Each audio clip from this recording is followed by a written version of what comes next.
Good morning, this is Jan with the Swirlydoos design team, and today I'm just going to share a few stamping tips that I've learned along the way.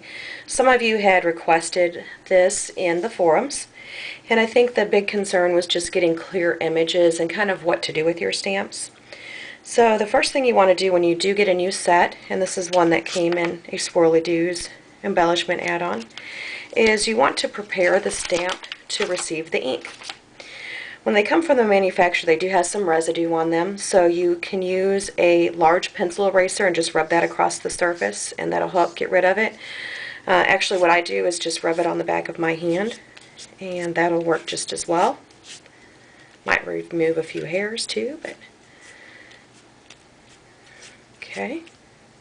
I think we've got it all off of there. Another thing that can happen sometimes with these clear stamps is you'll notice the ink bubbling up on there. If that happens, what you can do is just take a nail file and rub it across the surface of the stamp. That'll rough it up a little bit so this ink has something to cling to. Okay, so now we've got it on our stamp pad here, and if you'll notice I do have this foam mat here. You always want to stamp on a soft surface. Never stamp directly on a hard surface like your scrap table or your scrap desk. And this is just a foam mat that I bought in the kids crafting section at Joann's or Michael's or Hobby Lobby, don't even remember which one. If you don't want to go out and spend the money on that, you can actually just use a mouse pad.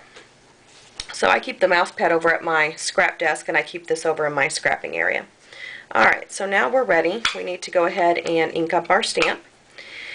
And this is another thing that you need to be careful of. If you've got a juicy ink pad like this, you don't actually want to push your stamp down into the ink pad. You actually want to take your ink pad and just kiss your stamp. Okay? Just like that. And then before you actually go and ink your image or stamp your image, you want to just inspect it, make sure everything is inked up well, and I see that it is.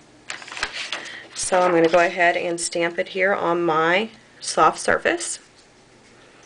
And just make sure you push well. With these bigger stamps, you need to make sure you do get some pressure in the middle.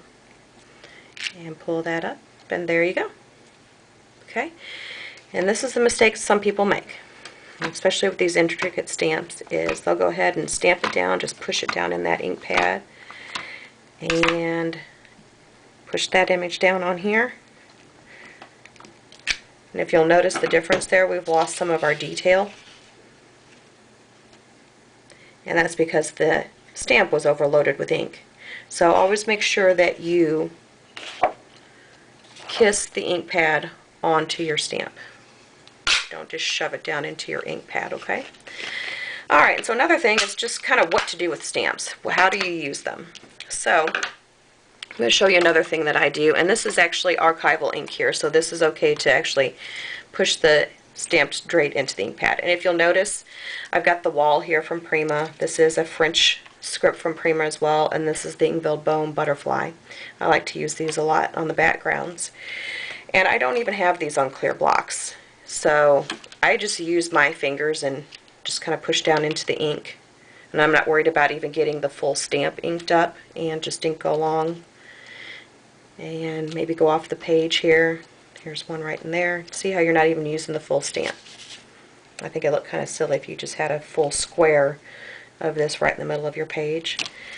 Okay, now I'm going to use the script. Same thing. I'm not inking up the whole thing.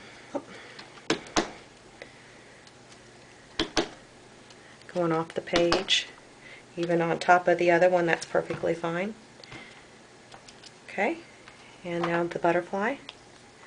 And again, I'm not even inking up the whole butterfly. I don't want the full image. I just want parts of it on here. And see how that's just not the full image. Don't care. And you can even do what's called second and third generation. So I've stamped here once. I can go down here. It's going to be a little bit lighter. I could even do it a third time over here. It'd be even lighter still. So that way we've got our background.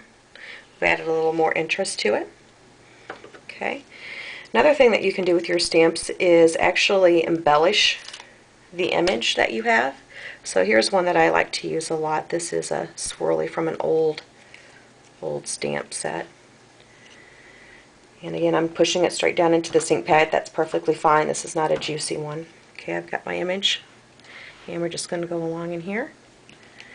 Make sure you push in the middle. Okay, there we go. And I'll take some Say It in Pearls or Say It in Crystals from Prima and maybe just add a swirly on top of that, just like that. And I'm okay with this sharp edge being here because I'm actually going to use a paper strip down here in the middle, so it's going to look like the swirl is coming out of the side of that paper. Alright, well there you go. Thank you for watching.